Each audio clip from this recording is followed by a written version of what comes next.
أشهد أن لا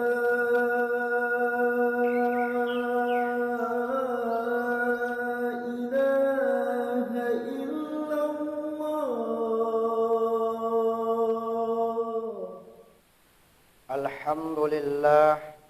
الحمد لله الذي أرسل رسوله بالهدى ودين الحق ليظهره على الدين كله ولو كره المشركون.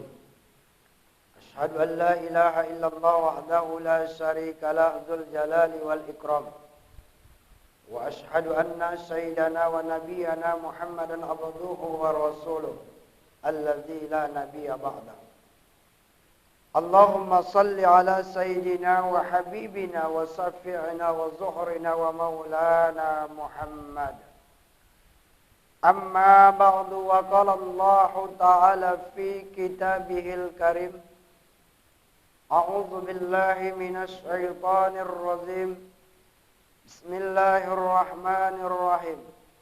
يا أيها الذين آمنوا اتقوا الله حق تقاته ولا تموتن إلا وأنتم مسلمون.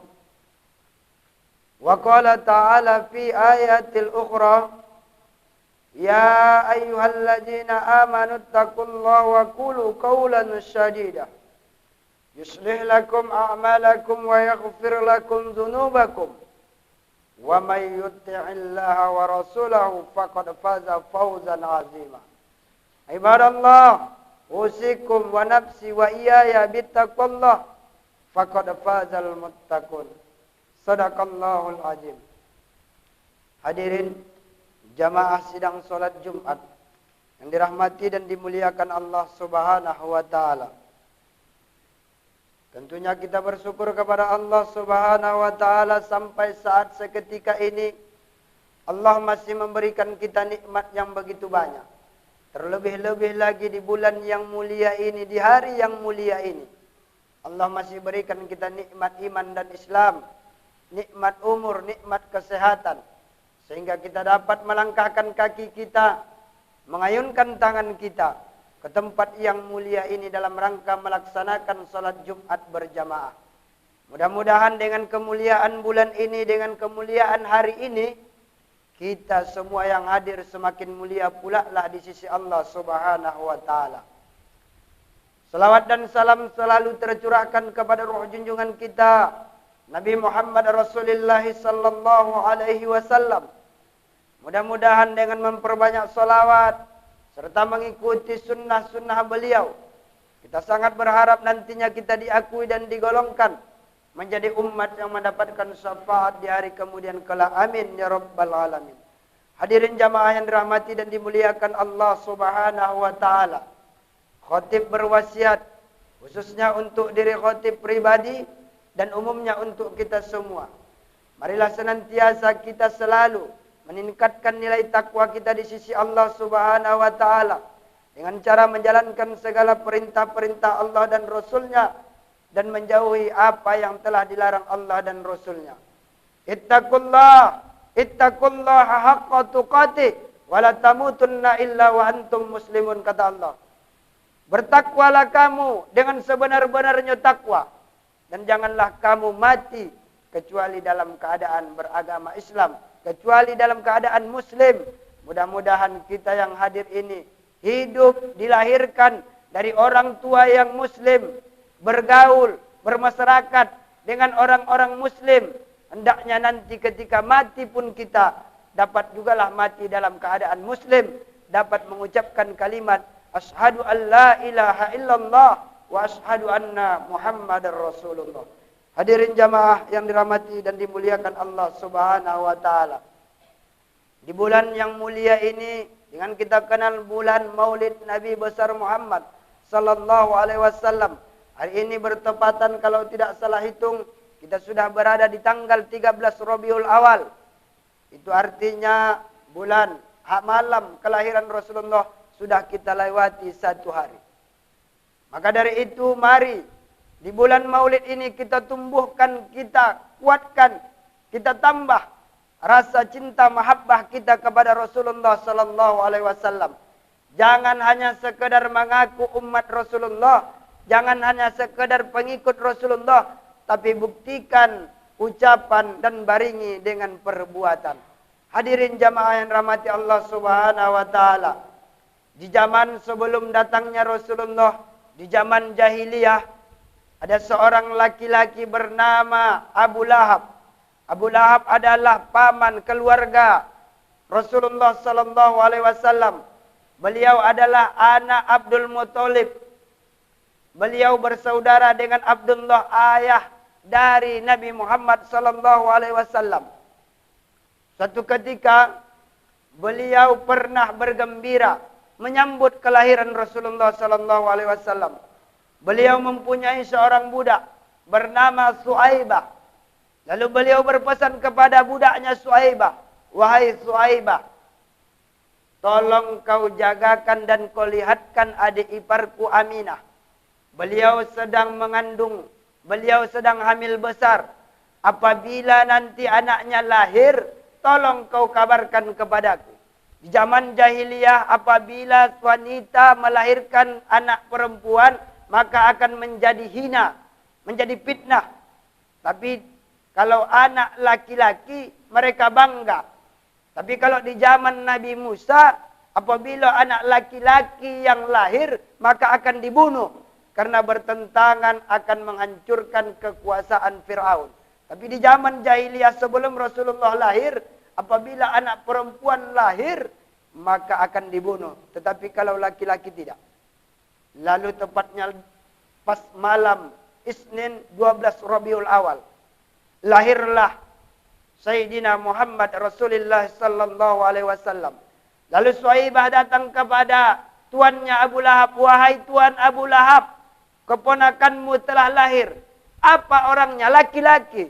Mendengar anak laki-laki, lalu Abu Lahab berkata, "Wahai Suaibah, dengan senangnya hatiku, gembiranya hatiku, lahir keponakanku laki-laki. Hari ini aku nyatakan, aku bebaskan engkau tidak menjadi budak, maka aku akan memerdekakan engkau." Hadirin jamaah yang rahmati Allah Subhanahu wa taala. Diceritakan dalam sebuah riwayat bahwasanya Sayyidina Abbas adalah keluarga Rasulullah, paman dari Rasulullah, anak Abdul Muthalib, saudara kandung dengan Abdullah. Bahwasanya di dalam mimpinya beliau pernah melihat Abu Lahab adalah penghuni neraka karena beliau menantang agama yang dibawa Rasulullah sallallahu alaihi wasallam. Tetapi di hari Isnin Allah meringankan siksa Abu Lahab, bahkan dari jari jemarinya Allah mengeluarkan air. Lalu Sayyidina Abbas bertanya, "Wahai Abu Lahab, iya, kenapa setiap hari Isnin Allah meringankan siksamu, tetapi bahkan Allah mengeluarkan air dari jari jemarimu?" Lalu apa kata Abu Lahab? "Karena dulu sewaktu di dunia aku pernah gembira sesaat dengan lahirnya Muhammad Rasulullah sallallahu alaihi wasallam." Apa pelajarannya bagi kita? Sedangkan Abu Lahab pembenci Rasulullah, penantang agama yang dibawa Rasulullah pun mendapatkan keringanan ketika dia pernah bergembira sesaat menyambut kelahiran Rasulullah sallallahu alaihi wasallam. Lalu bagaimana dengan kita, umat yang dirindukan Rasulullah, umat yang dibangga-banggakan Rasulullah, umat yang dinanti-nantikan Rasulullah? Bagaimana rasa kegembiraan kita menyambut kelahiran Rasulullah sallallahu alaihi wasallam? Karena nanti pada hari kiamat tidak ada yang bisa menolong kita. Yauma la yanfa'u manun wala balun illa man atallaha biqalbin salim. Pada hari itu nanti tidak lagi berguna harta, pangkat, jabatan, kedudukan, anak, harta. Semuanya tak bisa menolong kita. Sahabat andai tolan, kecuali mereka yang datang menghadap Allah, yaitu biqalbin salim, hati yang selamat. Siapalah mereka hatinya yang selamat? Yang selalu mengikuti jejak langkah Sayyidina Muhammad Rasulullah sallallahu alaihi wasallam. Hadirin jamaah yang rahmati Allah Subhanahu wa taala. Lalu Rasulullah mengatakan di dalam hadisnya, apa kata Rasulullah? Man azama maulidi kuntu syafi'an lahu yaumal qiyamah. Barang siapa yang bergembira, yang mengagungkan, yang gemar, yang senang menyambut fi maulidi, hari kelahiranku, kuntu safi'an lahu yaumal qiyamah, maka dia berhak akan aku berikan syafaat pada hari kiamat. Lalu Rasulullah melanjutkan hadisnya, apa kata Rasulullah? Wa man anfaqa dirhama fi maulidin faka'annama anfaqa jabalan min zahabi fi sabilillah. Lalu kata Rasulullah, siapa yang bergembira dengan mendermakan dirhama, hartanya 1 dirham, fi maulidi, dalam menyambut hari kelahiranku, faka'annama lahu, faka'annama anfaqa zabalan, maka dia seakan-akan menyumbangkan 1 gunung emas min zahabi fi sabilillah, yaitu di jalan Allah. Maka kegembiraan menyambut kelahiran Rasulullah itu sesuai dengan apa yang kita miliki. Kebetulan kalau kita punya harta yang banyak, tidak sama gembiranya dengan orang-orang yang biasa, orang-orang yang tak punya harta. Kalaulah yang punya harta, punya kekayaan, punya harta yang berlimpah, sama gembiranya dengan orang yang tidak punya apa-apa, rugi yang punya harta. Seharusnya yang punya harta itulah yang mendanai, yang mensupport, yang memberikan untuk memeriahkan maulid Nabi Muhammad SAW. Kalau kebetulan kita tak punya harta, kita punya tenaga, dengan tenaga kita, mari kita bantu kegiatan-kegiatan maulid Nabi besar Muhammad SAW. Kebetulan tenaga kita tidak punya pikiran yang cerdas, berikan pikiran-pikiran untuk menjadikan yang lebih baik. Kebetulan tidak punya pikiran, setidaknya jangan banyak protes ketika dibikin acara maulid Nabi besar Muhammad SAW.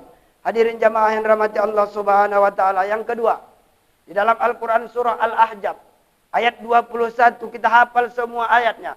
Laqad kana lakum fi Rasulillahi uswatun hasanah. Telah ada contoh suri tauladan yang baik itu pada diri baginda Muhammad SAW dalam segala aspek kehidupan. Kalau kebetulan kita seorang pemimpin, Rasulullah pernah memimpin. Kebetulan kita seorang pedagang, Rasulullah pun pernah berdagang. Bukan antar kota tapi antar negara. Kebetulan kita seorang ustadz ulama, Rasulullah pernah berdakwah. Kebetulan kita seorang guru, Rasulullah pernah mengajar di majelis. Kebetulan kita seorang kepala rumah tangga, Rasulullah punya anak, punya istri. Dalam segala bentuk apa saja, Rasulullah adalah contoh suri tauladan. Makanya Rasulullah dijadikan Sayyidinul Ayyam, pemimpin seluruh alam. Sayyidinul Alam, pemimpin seluruh alam. Makanya Rasulullah dijadikan Allah sebagai figur, contoh bagi kita sebagai umat Rasulullah SAW. Lalu apa yang hendak kita contoh dari Rasulullah? Tentunya banyak. Di antara yang banyak itu adalah akhlakul karimah beliau. Beliau membangun akhlak dengan akhlak, terutama adalah berakhlak kepada Allah Subhanahu wa taala. 13 tahun Rasulullah SAW berdakwah di kota Mekah, hanya menanamkan tauhid, meluruskan akidah, membangun keyakinan. Apabila pondasi bagus, apabila pondasi kokoh, maka bangunan akan tetap berdiri. Bangunan bagaimana pondasinya, orang hidup bagaimana keimanannya. Jabatan dan kekuasaan jika dipegang oleh tangan orang yang beriman, jabatan dan kekuasaan pun akan ada manfaatnya. Tapi jabatan dan kekuasaan jika dimiliki oleh tangan yang tak beriman, maka akan tumbuhlah penguasa dan pejabat seperti Fir'aun. Hidupnya hanya mementingkan kepentingan pribadinya, tak peduli dengan penderitaan rakyat. Harta dan kekayaan jika dimiliki oleh orang-orang yang beriman pun akan ada bermanfaat. Dia akan bantu bangunan masjid, bantu bangunan pesantren, santuni orang susah, bantu anak yatim. Tapi kalau harta dimiliki oleh orang yang tidak beriman, maka akan tumbuhlah orang-orang kaya hartawan seperti Korun. Ilmu yang dimiliki oleh orang-orang yang beriman, dia akan mencerdaskan umat, mengajak umat ke jalan yang lebih baik. Apabila ilmu dimiliki oleh orang yang tak beriman, maka akan tumbuhlah ilmuwan seperti Haman. Hadirin jamaah yang rahmati Allah Subhanahu wa taala. Allah mengatakan di dalam Al-Quran, wa'budullaha wa la tusriku bihi syai'an. Kata Allah, dan sembah kamulah Allah, dan jangan kamu mempersekutukannya dalam sesuatu apapun. Di dalam salat 17 kali, 17 rakaat sehari semalam, kita ikrarkan 17 kali, iyyaka na'budu wa iyyaka nasta'in. Hanya kepadamu kami menyembah dan hanya kepadamu kami mohon pertolongan. Lalu tanya diri kita, kita memang menyembah kepada Allah, tapi ketika Allah timpakan permasalahan dalam hidup, kemana kita memohon pertolongan? Allah berikan solusi dalam Al-Quran. Apabila kita punya permasalahan dalam hidup, ya ayyuhalladzina amanu sta'inu bis-sabri was-shalah. Wahai orang-orang yang beriman, kata Allah, mohon pertolongan kepada Allah dengan sabar dan salat. Hadirin jamaah yang rahmati Allah Subhanahu wa taala. Maka dari itu iman yang harus kita perbaiki dari hari ke hari. Dan ini jugalah yang harus kita wariskan kepada anak keturunan kita. Kalau sudah iman terlepas dari diri kita, lalu apa yang akan kita banggakan nanti ketika bertemu dengan Allah Subhanahu wa taala? Karena iman adalah intan paling mahal, mutiara paling berharga. Yang kedua, akhlak kepada sesama manusia, terutama kepada dua orang tua kita. Di antara kita siapapun yang hadir, pasti menginginkan mendapatkan ridho dari Allah Subhanahu wa taala. Takkan mungkin kita dapatkan ridho Allah kalau kita tidak mendapatkan ridho orang tua kita. Ridho Allah fi ridho walidain. Ridhonya Allah karena ridho kedua orang tua kita. Hormati orang tua kita, bantu mereka, jangan pernah sakiti hatinya. Walaupun mereka pernah menyia-nyiakan kita, itu adalah urusannya dengan Tuhannya. Kita tidak berhak menjadi hakim atas kesalahan-kesalahan mereka. Hari ini yang orang tua kita telah mendahului kita, tetap ingat jasa-jasa mereka. Bagaimana caranya? Kirimkan doa-doa kepada mereka. Berikan mereka sedekah atas nama mereka. Infakkan harta kita atas nama mereka. Itulah yang disebutkan waladun sholih yad'ula. Hadirin yang dirahmati Allah Subhanahu wa taala, yang terakhir adalah akhlak kepada sesama makhluk, kepada sesama manusia. Jangan pernah berbuat jolim, jangan pernah menyakiti. Apa kata Rasulullah? Ittaqu zulma fa inna zulma julumatun yaumal qiyamah. Jauhi kamu perbuatan jolim, karena perbuatan jolim akan menjadi kegelapan pada hari kiamat. Banyak hari ini orang membangun rumahnya besar mewah, tak salah, tapi tanpa dia sadari air pecerannya, pelimbahannya, pergi ke tempat halaman orang, itu tanpa dia sadari, ternyata dia telah menjolimi orang lain. Hadirin jamaah yang rahmati Allah Subhanahu wa taala. Demikianlah khutbah ini. Mudah-mudahan bermanfaat khususnya untuk diri saya pribadi dan umumnya untuk kita semua. Barakallahu li wa lakum fil Qur'anil azim wa nafa'ni wa iyyakum bima fihi minal ayati wa dzikril hakim wa taqabbal minni wa minkum tilawatahu innahu huwal ghafurur rahim. Alhamdulillah, alhamdulillahi rabbil alamin, wa bihi nasta'inu ala umurid dunya waddin, wa ala alihi wa sahbihi ajma'in. Ashhadu an la ilaha illallah wahdahu la syarika lah dzul jalali wal ikram, wa ashhadu anna sayyidana wa nabiyyana Muhammadan abduhu wa rasuluh. Allahumma salli ala sayyidina wa habibina wa syafi'ina wa zuhrina wa maulana Muhammad. Amma ba'du. Fa ya ayuhan nas, ittaqullaha haqqa tuqatih wa la tamutunna illa wa antum muslimun. Wa qala Allah ta'ala fi kitabihil karim, a'udzu billahi minasy syaithanir rajim. Bismillahirrahmanirrahim. Innallaha wa malaikatahu yusholluna 'alan nabi. Ya ayyuhalladzina amanu shallu 'alaihi wa sallimu taslima. Allahumma shalli 'ala sayyidina Muhammad wa 'ala ali sayyidina Muhammad kama shallaita 'ala sayyidina Ibrahim wa 'ala ali Ibrahim. Wa barik 'ala sayyidina Muhammad wa 'ala ali Muhammad kama barakta 'ala sayyidina Ibrahim wa 'ala ali sayyidina Ibrahim fil 'alamin innaka Hamidum Majid. Allahumma ighfir lil muslimina wal muslimat wal mu'minina wal mu'minat al ahya'i minhum wal amwat innaka sami'un qaribun mujibud da'wat wa ya qadiyal hajat. Rabbana atina fid dunya hasanah wa fil akhirati hasanatan wa qina azaban nar. Ibadallah, innallaha ya'muru bil adli wal ihsan wa ita'i dzil qurba wa yanha 'anil fahsai wal munkari wal baghi ya'idzukum la'allakum tadhakkarun. Fazkurullaha yazkurkum wa la dzikrullahi akbar. Aqimus shalah.